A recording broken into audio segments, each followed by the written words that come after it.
When it comes to picking one iconic or quintessential Star Wars moment, there is honestly no lack of credible options.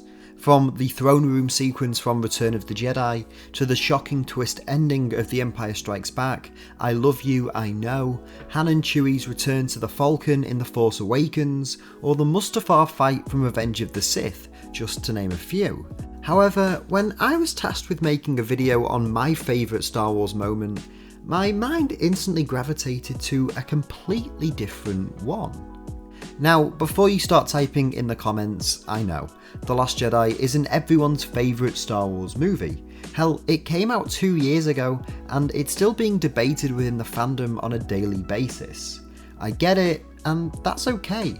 Those of you who are watching this video and dislike and or hate the movie, I'm not telling you that you're wrong, because film is subjective. We all like things for different reasons, and liking or disliking something doesn't mean your opinion is invalid. But to me, The Last Jedi is an interesting deconstruction of heroes, and the toll that failure takes on people that we look up to. And in my mind, this is best demonstrated by the characterization and what becomes of Luke Skywalker. There is one sequence of the film in particular that embodies all of this the best, and that is when Yoda returns to confront Luke on Ahch-To. And in this video, I want to discuss why I think this scene in particular manages to distill the central themes and the values of the entire Star Wars saga down to its very core. Throughout the original Star Wars trilogy, one of the core aspects of the Luke Skywalker character, the thing that allowed him to become a Jedi Master, defeat the Emperor, and ultimately redeem Darth Vader, was his humanity.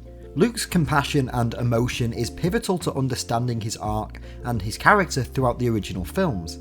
It's his emotions that lead him to Vader in The Empire Strikes Back, going against Yoda's advice and as a result, learning a horrible truth about his parentage.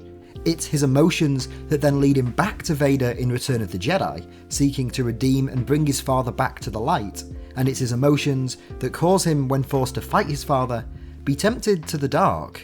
The reason why Luke succeeds in the original trilogy isn't because he's the greatest Jedi ever, or he has the highest midichlorian count, but because of his heart and his spirit. And while that sounds like the antithesis to the code of the Jedis, just remember that the Jedi Order was by no means flawless, something Luke makes reference to in the film. Luke is probably the most relatable and human Jedi that there is, and it's this humanity that becomes his greatest weakness over time, as being human ultimately makes someone more likely to fail. Throughout The Last Jedi, Luke blames himself for a moment of weakness, where his fears got the better of him and ultimately led to Ben's turn to the dark and the death of his students. He takes full responsibility, exiling himself so that he can't make the same mistake again. He's by no means the first Jedi to go into hiding, but Luke's voluntary solitude isn't just for his own safety, but in his mind, for the safety of the entire galaxy. The reason he confines himself to Ahch-To, and the reason why he's initially hesitant to train Rey, is because of his own insecurities and his failures. He feels like he's become a monster, like his father. And so by the time that Yoda arrives on Ahch-To to speak with Luke, he's probably at his lowest point in the entire film. After eventually being convinced to train Rey, he discovers his new student communicating with Kylo Ren, serving as a constant reminder of his failure and bringing back all the pain and the anger that he tried to lock away inside himself. Rey ultimately leaves Ahch-To to confront Kylo, where she may turn to the dark side, and so Luke decides that enough is enough. The Jedi Order has to end and die with him. He goes to burn the tree down, a symbol of the centuries-old Jedi religion and the library of the ancient texts, and that's when a familiar face appears in the nick of time. When I say that this sequence embodies the core spirit and the meaning of what Star Wars as a franchise is all about, what exactly do I mean? Well, throughout the three trilogies, Star Wars has been built around the idea of a generation fighting against the mistakes of what came before. In the original trilogy, the rebels are attempting to restore democracy to a galaxy that a generation previously had let fall to dictatorship and authoritarianism, while Luke is battling with the fact that his father, once a Jedi and a hero of the Clone Wars, succumbed to the dark side and has committed countless atrocities in the name of evil. This, by George Lucas's own admission, is a commentary on how the youth of the 1960s and the 1970s had grown up with the idea of American heroism in the Second World War, only to watch their nation be embroiled in a deeply unpopular war in Vietnam. The prequels also discuss the idea of a generation failing itself firsthand. The Jedi Order's inability to act ultimately leads to Palpatine's rise to the Senate and the erosion of democracy as we know it. And by the time that Revenge of the Sith ends, all of our main characters are in some way failures. And Luke Skywalker may seem like a different type of hero to these characters due to the fact that audiences grew up watching him become a hero, whereas the likes of Obi-Wan and Yoda were first depicted as hermits and men with failed pasts, and their backstories were filled in later.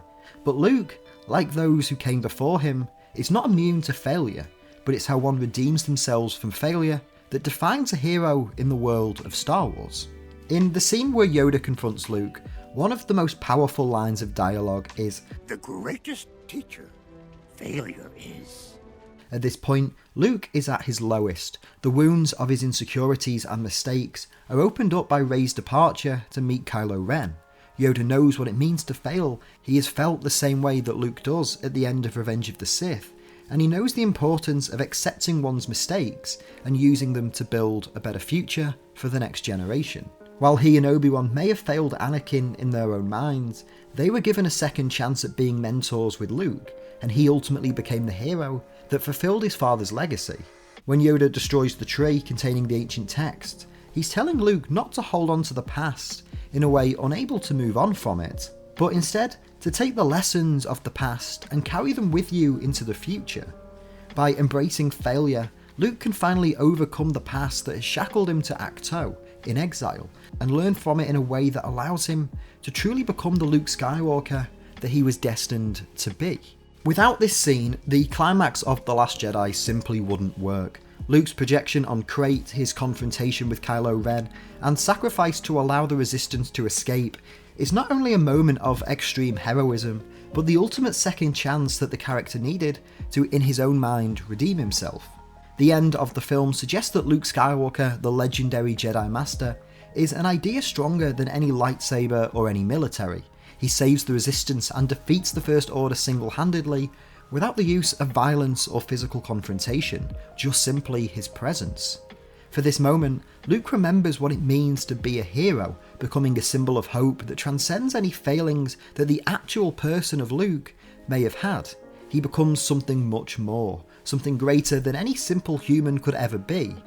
He becomes a legend. This moment encapsulates Yoda's final lesson to Luke perfectly. We are what they grow beyond. That is the true burden of all masters. While Luke Skywalker the person may not have become the perfect Jedi throughout his entire life, like he set out to following Return of the Jedi, it doesn't make him anything less than the heroes that inspired him, Yoda, Obi-Wan, and his father, and in turn passes on both his successes and his failures to the next generation to learn from. This is arguably the most important lesson for a Jedi to learn, and it's something that all of the heroes we followed throughout the Star Wars saga have at some point had to deal with. To steal a line from Avengers Endgame, everyone fails at who they're supposed to be. The measure of a person, a hero, is how they succeed at being who they are. And Luke's arc throughout The Last Jedi perfectly encapsulates this, and his ultimate redemption and self-rediscovery at the film's climax could not be possible without Yoda's intervention. This scene is what sets Luke back on the path to becoming the heroic Jedi Knight that we always expected that he would be, but in much more of a human way than anyone could have really imagined, with his final actions solidifying himself as a legend across the galaxy, inspiring a fight that would carry on in his honour, both amongst the rebellion and the next generation of Jedi. And that's why this scene, in my humble opinion, is Star Wars defined. Hey everyone, thank you so much for watching today's video. I hope you enjoyed it. If you did, please make sure to leave a like on the video and leave a comment down below as well. Now, I know, like I said in the intro, not everyone who watches this video is going to be a fan of The Last Jedi. That's okay, I just wanted to share my perspective on the film and why I think Luke's arc and the Yoda scene in particular is so iconic and such an important Star Wars moment. But if you have a different interpretation or if you feel differently altogether, let me know down in the comments and I'm sure we can have a chat about it. Now, this video is part of a huge collaboration project with a number of other great creators called Star Wars Defined, and I will leave the playlist link on screen right now, so go and check out some of the other videos part of this series. They are fantastic. If you're new to Owen Likes Comics, please consider hitting the subscribe button so you stay up to date with all of the new videos we make, and if you want to support the channel you can do so over on Patreon or at Ko-fi. Links to both will be in the description.